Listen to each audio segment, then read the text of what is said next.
jalan menuju surga Allah Subhanahu wa taala.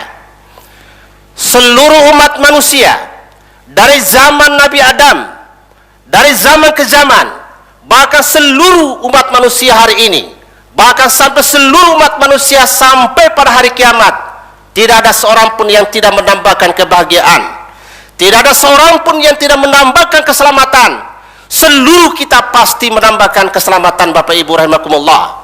Hatta itu orang-orang kafir, orang-orang Nasrani, Yahudi dan lain sebagainya, mereka pun pasti menambahkan keselamatan, Bapak Ibu.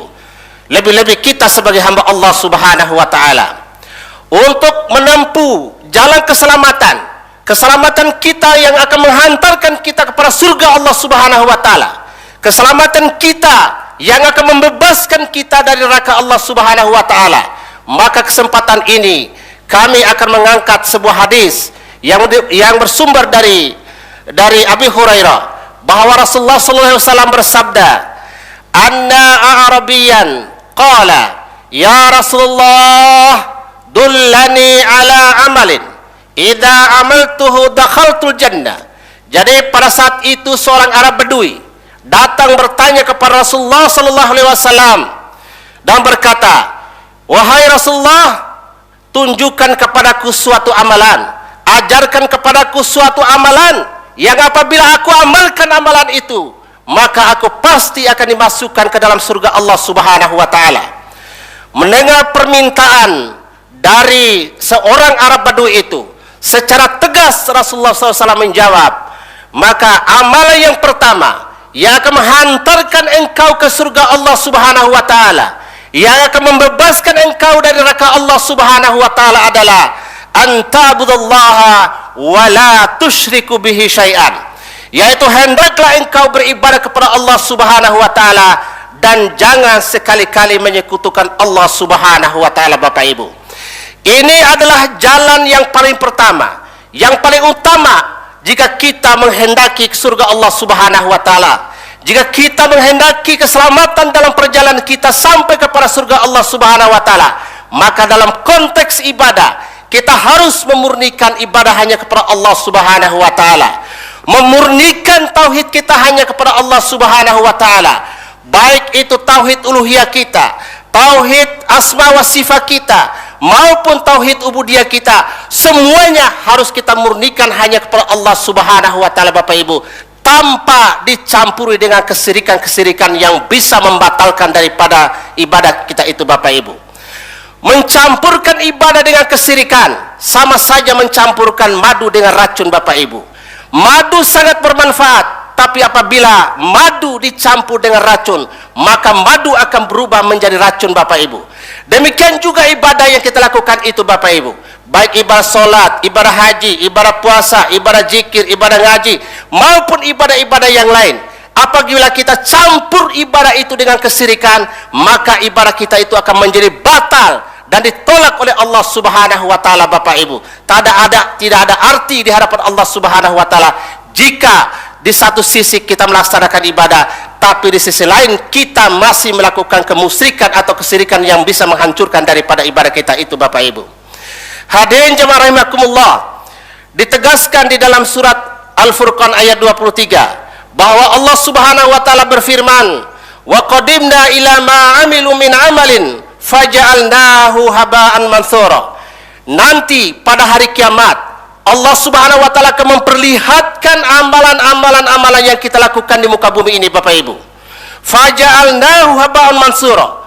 Maka kami jadikan amalan-amalan yang mereka itu seperti debu yang bertebaran.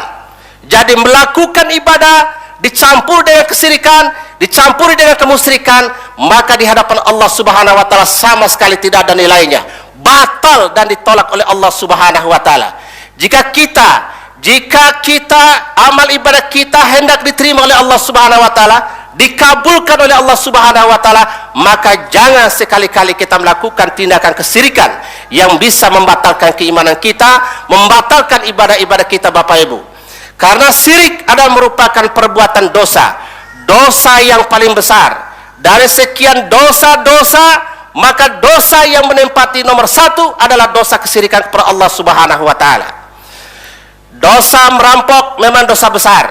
dosa zina memang dosa besar, maupun dosa-dosa lain dosa besar. Tapi dari sekian dosa itu, tidak ada satu dosa pun yang bisa menandingi daripada dosa syirik itu, Bapak Ibu. Itu artinya bahwa dosa syirik adalah merupakan raja dari segala raja dosa, Bapak Ibu. Ini ditegaskan di dalam Al-Quran surat An-Nisa ayat 38. Allah Subhanahu wa taala berfirman, "Innallaha la yaghfiru an yushrika bihi wa yaghfiru ma duna dzalika liman yasha wa man yusyrik billahi wa man yusyrik faqad iftara itsman adzima." Sesungguhnya Allah Subhanahu wa taala sekali-kali tidak akan pernah mengampuni dosa syirik, tetapi Allah Subhanahu wa taala akan mengampuni dosa selain daripada dosa syirik yang dikehendaki oleh Allah Subhanahu wa taala. Barang siapa yang melakukan tindakan kesyirikan, berarti dia telah melakukan tindakan kezaliman yang sangat besar, Bapak Ibu. Hadirin jemaah rahimakumullah. Jadi inilah jalan yang pertama, adalah kita harus murnikan ibadah kita hanya kepada Allah Subhanahu wa taala dengan meninggalkan segala bentuk kesyirikan-kesyirikan itu, Bapak Ibu. Karena di akhirat itu hanya ada dua pilihan, di surga atau di neraka, Bapak Ibu. Ditegaskan di dalam hadis yang diriwayatkan oleh Muslim, "Sentani mujibatani faqala rajul, mal mujibatani ya Rasulullah? Man mata la yusyrik billahi dakhala jannah, wa man mata yusyrik billahi dakhala nar." Ada dua hal yang sangat menentukan. Para sahabat bertanya kepada Rasulullah SAW, apakah dua hal yang sangat menentukan itu, wahai Rasulullah? Maka Rasulullah SAW itu menjawab, "Man mata la yusyrik billahi dakhala jannah." Barang siapa yang mati tidak dalam keadaan menyekutukan Allah Subhanahu wa taala, maka ia dipastikan masuk ke dalam surga Allah Subhanahu wa taala. Sebaliknya, barang siapa yang mati dalam keadaan menyekutukan Allah Subhanahu wa taala, dapat dipastikan dia ditempatkan ke dalam neraka Allah Subhanahu wa taala. Bapak Ibu jemaah kaum muslimin rahimakumullah, inilah jalan yang akan menghantarkan kita ke dalam surga Allah Subhanahu wa taala adalah dengan memurnikan ibadah kepada Allah Subhanahu wa taala. Kemudian jalan yang kedua,